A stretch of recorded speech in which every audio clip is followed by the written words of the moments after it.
Did you guys see this week SpaceX launched their biggest rocket ever? And for someone like me who's like super into astronomy and oh, what happened? Yeah, super into that kind of stuff. Like, it tickled my brain in all the right parts. The reusable rockets and the way they launch them, and the way the rocket pieces then return back to Earth, and all the math that must go into that, and taking into the Earth's rotation and all of that. Just all that stuff. I geek out about stuff like that. I wanted to be at some point either an astronomer or an astrophysicist or something to do with space. But, ta-da! Here I am. I guess maybe, getting to talk about God and whatever has something to do with space. Maybe God, in a roundabout way, answered my prayer. Who knows? It's not quite rocket science here, is it? It's a little bit different. And I passed on my love for space and all things space to my daughter. So, if you want to get pulled into a long trivia talk about space, ask her about the planets, and then stand there for 15 minutes trapped while you try to get out of that conversation. Or don't! Yeah, so when you see things like this, and you see advancements in the world over, it honestly seems that there is the possibility of a future that is brighter and better than the one in which we currently live. And there is great evidence to support this. We live in a time of unprecedented movement and achievement in terms of medicine and transportation and communication. And even though if you live on the internet a little bit in Facebook and in Twitter, it can seem like we are pulling apart. It can seem like our conversation or our discourse is getting more and more polarized. But there seems like there are enough advancements in society that guarantee, or at least seem to guarantee, that our polarization will not take over, that our future will be brighter and better than things currently are. I mean, if you think about it, all of us carry a kind of latent optimism for the future.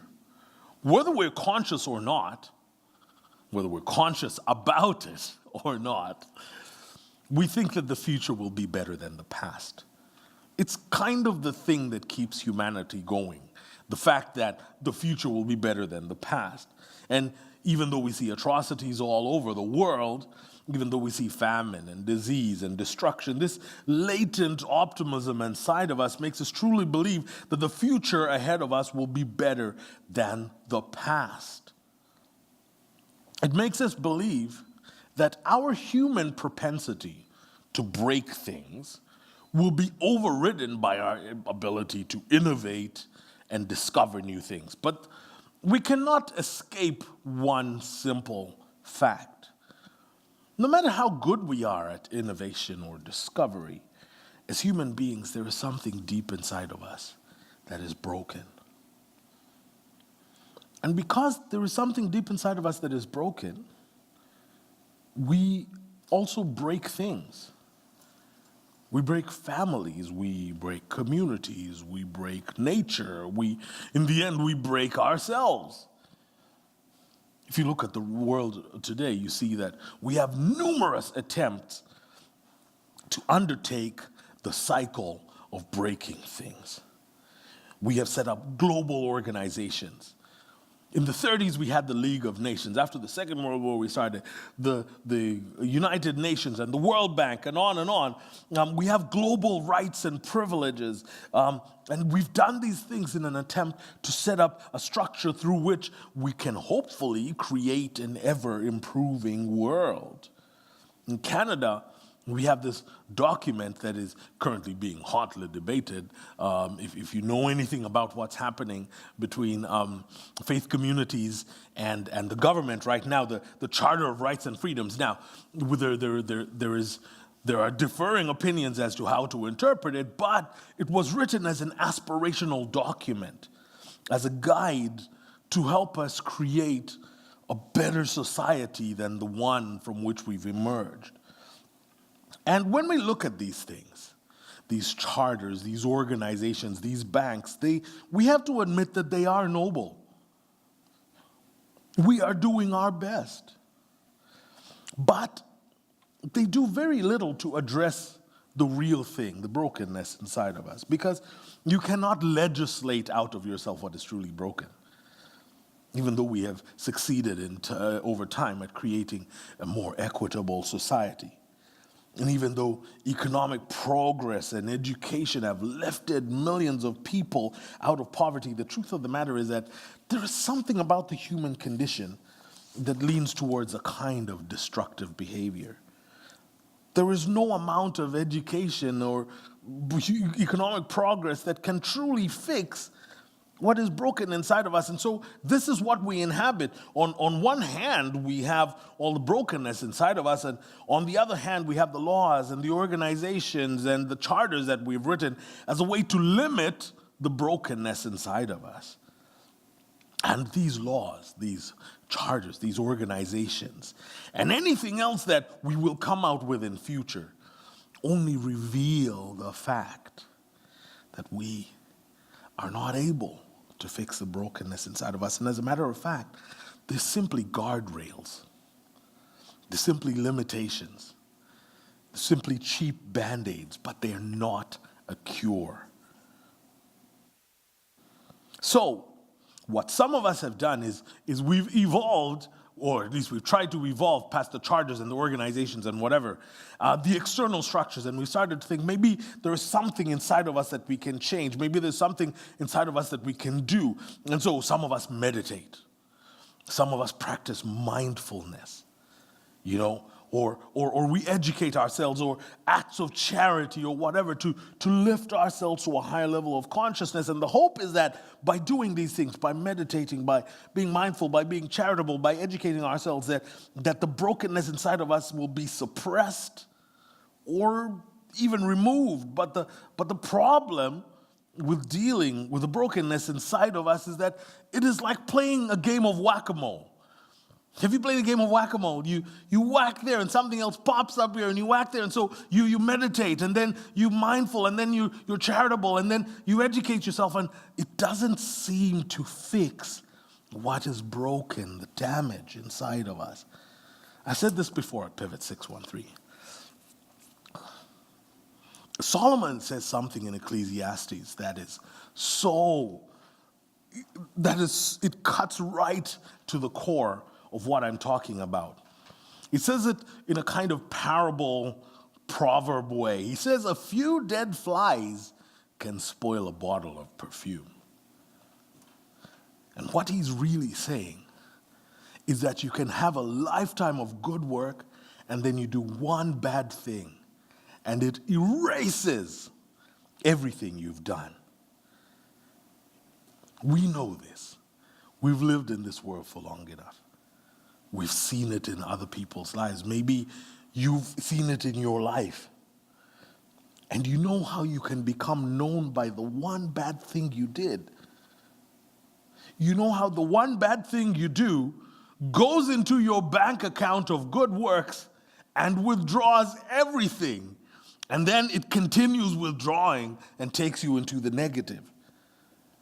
So we become tarnished by the mistakes that we make, and it creates a situation in which we are not only too bankrupt and too broken to fix our own mess, but forget about trying to fix somebody else's mess.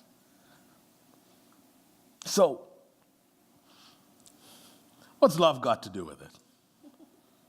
What's love got to do? It's been in my head all week.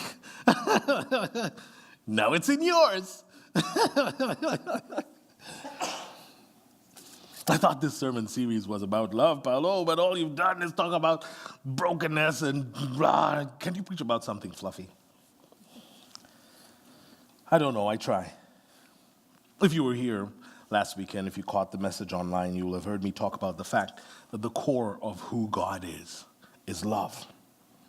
The kind of love that is transformative at a personal level, the kind of love that spares no expense, the kind of love that reaches through space and time to touch the human condition. You see, Because we're too bankrupt to save ourselves on our own, we need outside intervention.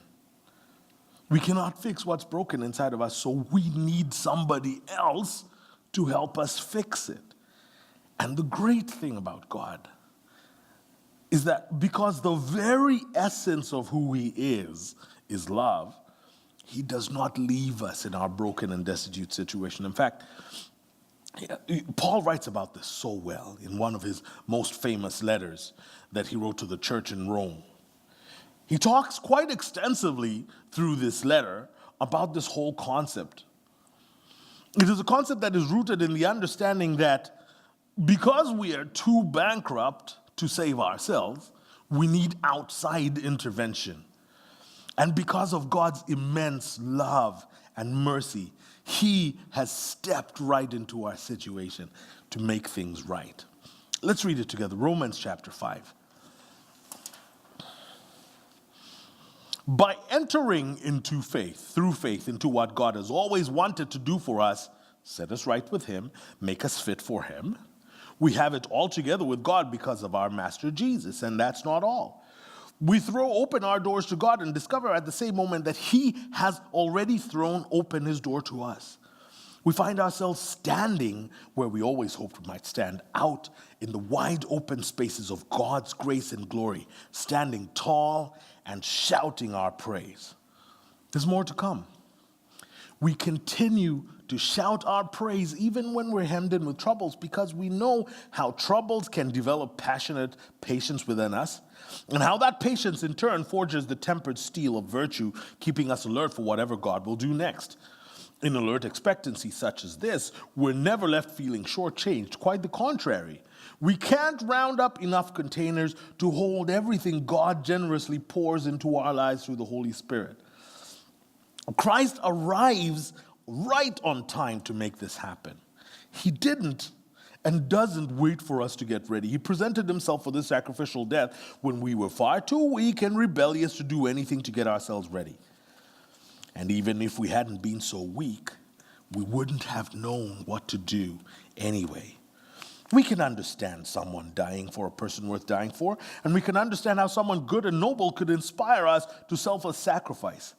But God put his love on the line for us by offering his son in sacrificial death while we were of no use whatever to him. Now that we're set right with God by means of this sacrificial death, the consummate blood sacrifice, there is no longer a question of being at odds with God in any way. If, when we were at our worst, we were put on friendly terms with God by the sacrificial death of his son, now that we are at our best, just think of how our lives will expand and deepen by means of his resurrection life. Now that we have actually received this amazing friendship with God, we're no longer content to simply say it in plodding prose. We sing and shout our praise to God through Jesus, the Messiah. This is why I don't worship quietly. I sing and I shout my praise because of this. Have you ever been in a situation where you desperately needed help?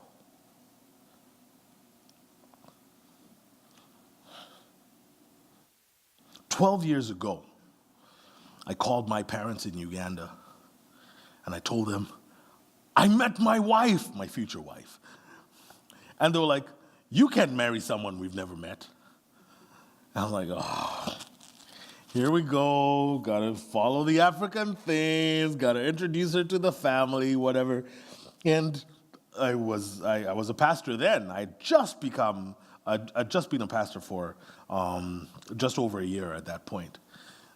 And pastors, I'll give you this one for free. We don't make a lot of money. And so it was like, where am I going to find the money to fly this woman to Uganda? And then I told them that I wanted to have the wedding here. And that was, yeah. So we had to figure out a way to fly both of us to Uganda, and then we had to figure out a way to fly them here for the wedding. That's a lot of money. We didn't know where that money was going to come from. And I kid you not, someone wrote a check for everything, paid for it. We desperately needed help. We had no finances to pay for it. And we don't know who, to this day, paid for it. Yep. I wish I could know who it was, because I'd hug them and write them a letter and cook them food every Christmas or something, but we don't know who it is. Someone paid for it. Never even told us. Have you ever been in a situation where you desperately needed help? I'm talking about a situation where you were working as hard as you could. You were running as fast as you could. You were trying to hold everything together with floss and tape, and you knew that the next big hit might take you out. Have you ever been in a situation like that? Have you ever been in a situation where no matter how hard you work and pray, it just never seems to get better? Have you ever been at the end of your rope and you hoped that there would be someone watching, someone that could just step in and make the difference? Have you ever been desperate just to be the recipient of an extraordinary act of kindness?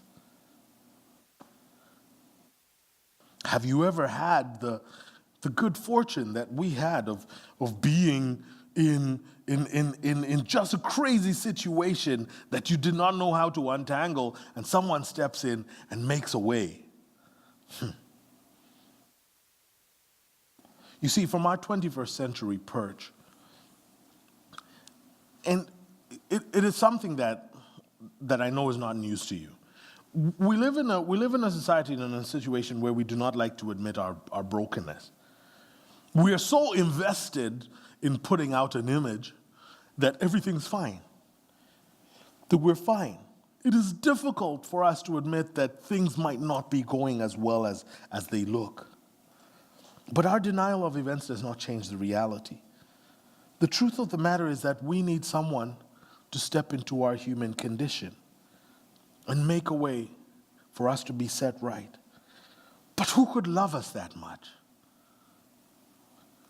Who could care about us that much? Who could interrupt their lives for people that are of no use whatsoever to them? Who would sacrifice their privilege for people who are less privileged? In this passage we read, Paul says it so eloquently. Verse 6, Christ arrives right on time to make this happen. He didn't, and doesn't wait for us to get ready. He presented himself with a sacrificial death when we were far too weak and rebellious to do anything to get ourselves ready. This is what true love is. It doesn't wait to be asked. True love steps in right away. True love does not ask for a reward for the good work. True love just goes about the business of saving. And here's the kicker. We are of no use to God whatsoever. But he doesn't care about that. He puts his life on the line anyway by offering his son. He doesn't just talk about love. He shows it. He doesn't just say he loves us. He leaps right into action and pays our debts. So when we throw our doors open to God, we discover at the same moment, this is what Paul says, we discover at the same moment that God had already thrown his door open to us. We find ourselves, when we throw our doors open, standing in the wide open spaces of God's grace and glory. And this is why at Pivot 613 we talk about the love of God over and over again. This is what love has got to do with it, because the fact of the matter is that God's love for us started well before we knew about it and persists whether we acknowledge it or whether we believe it or whether we discard it. And this is the reason why at Pivot 613 I'm constantly inviting you into a relationship with Christ. I'm not inviting you to a religion with rules and regulations. No, I'm inviting you to a relationship whose foundation is love. Because Christ doesn't wait for us to get our act together to show us love. While we're weak, too weak and rebellious to do anything to get ourselves ready, he leaps into action and presents himself as the payment for the very thing we could not pay. And so this afternoon, I'm not going to give you a 3-point action plan to take home with you this week. No. I think in front of us is a challenge and an appeal. The appeal to you is to do the very thing that Paul says to do in the passage. The appeal to you is to throw open your doors to God. Throw open the doors of your life to God. The challenge is to leap. A leap that takes us past our comfort zones and objections. A leap that takes us out into the wide open spaces of God's glory and grace, standing tall and shouting our praise. Last week I said this and I believe it with all my heart. A completely new reality is opened up to you when God's love has run of the house. What this means is that when you hand over the keys to your life and trust God with your business, even your most intimate business, it has a transformative effect on your life.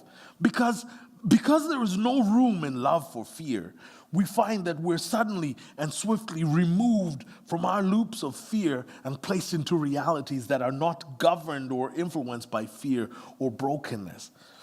If there is brokenness inside of us, and we do not possess the tools, external tools or internal tools to deal with it, the best thing that we can do is accept the help when it is offered, especially when it is offered for free.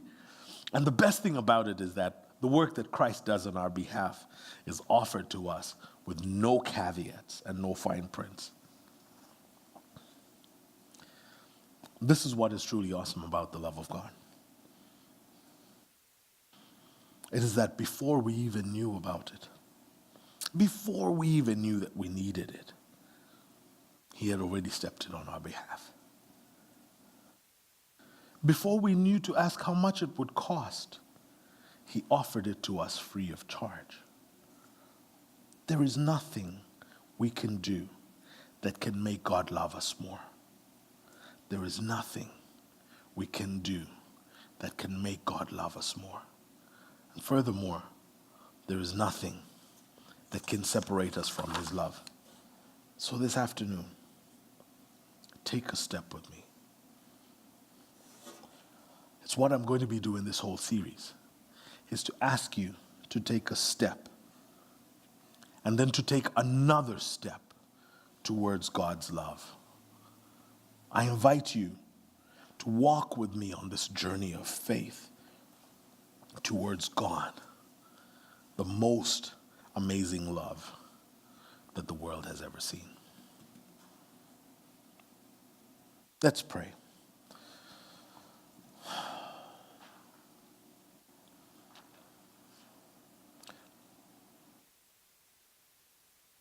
God, in this moment, I'm reminded of an old song that we used to sing at crusades and whatever, after the evangelist would preach and we'd start to sing, just as I am without one plea, but that thy blood was shed for me and that thou bidst me come to thee.